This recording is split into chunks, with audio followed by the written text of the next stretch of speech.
ఈరోజు Bhogapuram international airport మనందరికీ కూడా పరిచయం. ఆ పనులు 5 సంవత్సరాలు చంద్రబాబు నాయుడు హయాంలో పనులు మొదలు కాల. బ్యాలెన్స్ ల్యాండ్ అక్విజిషన్ పూర్తి ఎప్పుడైంది అని అంటే అది మన హయాంలో. ఆ ప్రాజెక్టు శంకుస్థాపన ఎప్పుడు జరిగింది అని అంటే మన హయాంలో. ఆ ప్రాజెక్టు 30% పనులు ఎప్పుడు పూర్తయ్యాయి అని అంటే అది మన హయాంలో. ఏదైనా కూడా విశాఖపట్నం కానీ ఉత్తరాంధ్రకు కానీ రాష్ట్రంలో మరొక చోట కానీ ఇంకొక చోట కానీ ఎక్కడైనా అభివృద్ధి పథంలో పనులు ఏదైనా జరిగాయి అని అంటే చివరికి నాడు నేడుతో స్కూళ్ళు సైతం అభివృద్ధి ఎప్పుడు చెందాయి అని అంటే అది ఒక్క వైఎస్ఆర్సీపీ ప్రభుత్వ హయాంలోనే. ఈరోజు అన్నీ కూడా నాశనం అయిపోయిన పరిస్థితి కనిపిస్తూ ఉన్నాయి.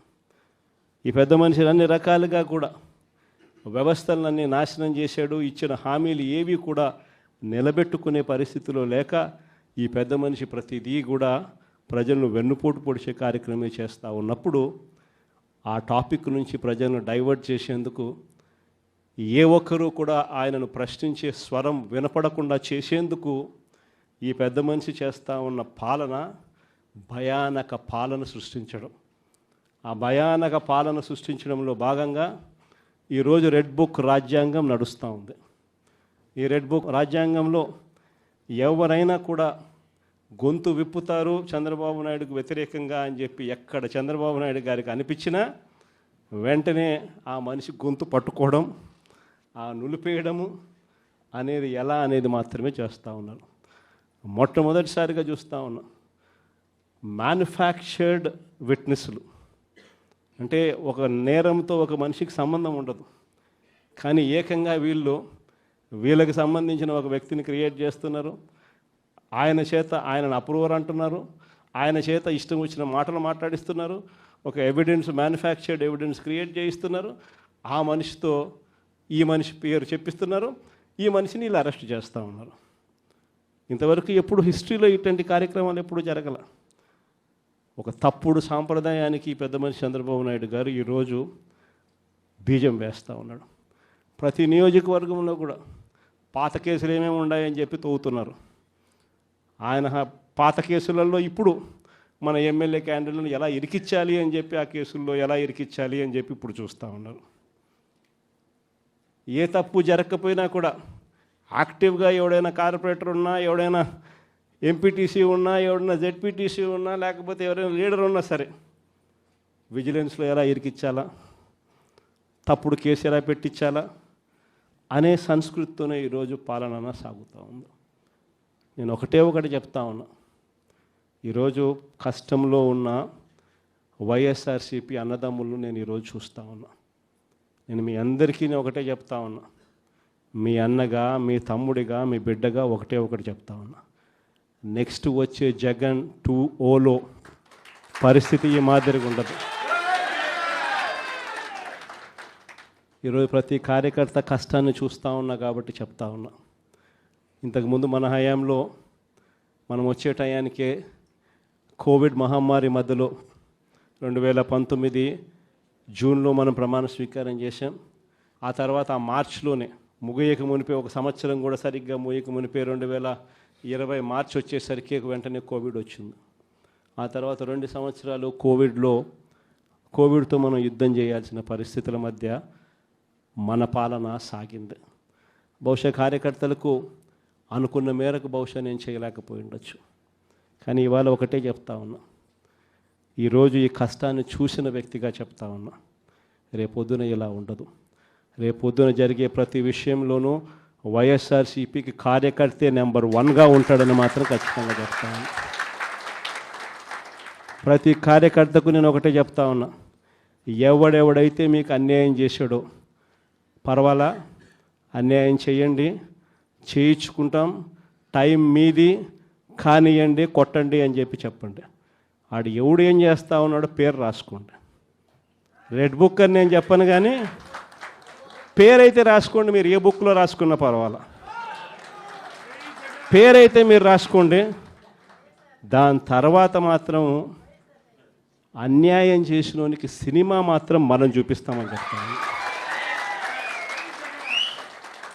ఆ మనిషి రిటైర్డ్ అయి ఉన్నా కూడా లాక్కొని వస్తా, ఆ మనిషి దేశం విడిచిపెట్టిపోయినా లాక్కొని వస్తా. ఎవరిని వదిలిపెట్టేది ఉండదు. ఒక్కొక్కడికి మాత్రం సినిమా మాత్రం ఎలా చూపించానో అలా చూపిస్తామని మాత్రం చెప్తాను. ఖచ్చితంగా వీళ్ళు ఏదైతే నాటుతున్నారో, ఏదైతే ఇత్తుతున్నారో, ఇది రెండింతలు వీళ్ళకు పండే కార్యక్రమం కూడా జరుగుతుందని మాత్రం ప్రతి కార్యకర్తకు గట్టిగా చెప్పండి. ఎందుకనంటే ఈరోజు రాష్ట్ర వ్యాప్తంగా ఇదే జరుగుతూ ఉంది. ఒక్కొక్కని కథ వింటూ ఉంటే నిజంగా మనసుకు బాధ కలుగుతుంది. ఆ బాధ ఎలాంటి బాధ అంటే చెప్పలేం. అసలు మంగళగిరిలో ఒక పాపను, కృష్ణవేణి మంగళగిరి పాప, సోషల్ మీడియా పాప తీసుకొని పోయి, ఆడపాపను కూడా, ఆడ కూతురని కూడా చూడుకోకుండా తీసుకొని పోయి హైదరాబాద్ నుంచి ఎత్తుకొని వచ్చి స్టేషన్లలో పెడతా ఉన్నారు. ఇంకొక పాప సుధారాణి, ఆ పాపను నెలలు ఈ స్టేషన్ నుంచి శ్రీకాకుళం నుంచి తిప్పినారు. శ్రీకాకుళం నుంచి కింద దాకా అన్ని స్టేషన్లు తిప్పుకుంటూ నెల రోజుల పాటు బెయిల్ రాకోకుండా తిప్పినారు. ఆడవాళ్ళను, ఆడ కూతుర్లను కూడా చూడుకోకుండా కేవలం వీళ్ళకి వ్యతిరేకంగా పోస్ట్ పెట్టిందని ఇంత దౌర్జన్యంగా జరుగుతూ ఉన్నారు. వంశీ అని ఇప్పటికి నెలన్నర అయిపోయింది. ఒక కేసులో బెయిల్ వస్తుంది, బెయిల్ వచ్చిన వెంటనే ఇంకొక కేసు, మళ్ళీ ఆ కేసులో బెయిల్ వస్తుంది, బెయిల్ వచ్చిన వెంటనే మళ్ళీ ఇంకొక కేసు. ఇప్పటికి 11 కేసులు. ఒక కేసు అయిపోయినాక ఒక కేసు, ఒక కేసు అయిపోయినాక ఒక కేసు. 2 నెలలు దాదాపుగా వంశీ ఈరోజు జైల్లోనే కనపడతా ఉన్నాడు. ఇంకొక దళితుడు ఎక్స్ఎంపీ నందిగాం సురేష్ పాపం నెలన్నర రోజులు పాపం జైల్లో పెట్టారు. బెయిల్ రాకుండా అడ్డుకుంటూ జైల్లో పెట్టారు. మళ్ళా చివరకు కోర్టుల ద్వారా ఎంతో కష్టపడితే బెయిల్ వచ్చింది. వచ్చిన తర్వాత మళ్ళా 3 నెలలు 4 నెలలు తిరగకపోతే మళ్ళీ ఈరోజు నిన్న మళ్ళా కేసు. వాళ్ళ ఇంటి దగ్గరికి ఒక వ్యక్తి వచ్చి దళితుడని కూడా చూడుకోకుండా ఆ మనిషిని ఈయనే తిడతాడు. ఎందుకు నన్ను తిడుతున్నావు అని చెప్పి ఈయన ప్రశ్నిస్తే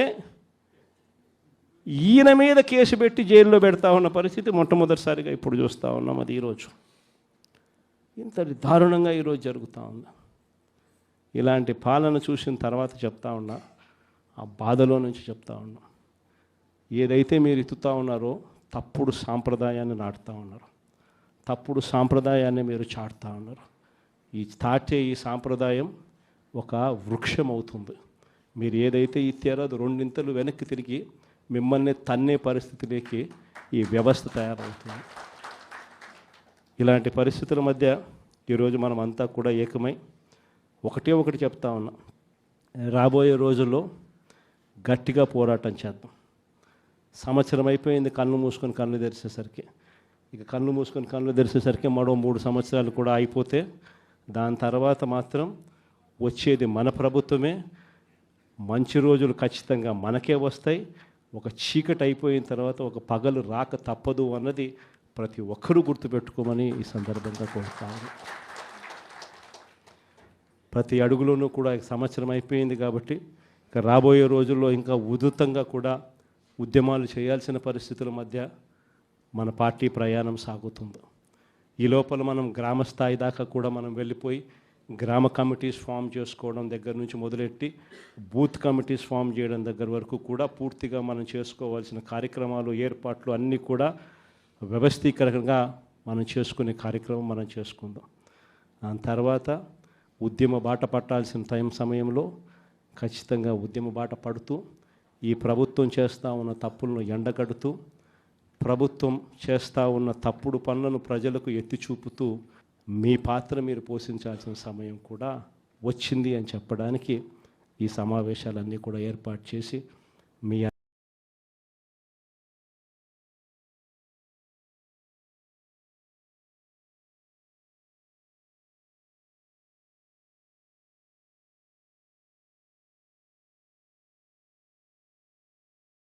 అందరి సహాయ సహకారాలు కూడా తీసుకునే కార్యక్రమం కూడా చేస్తూ ఉన్నాం. పార్వతీపురం కౌన్సిలర్లకు, కోనసీమ జిల్లా రామచంద్రాపురం నుంచి వచ్చిన కౌన్సిలర్లకు,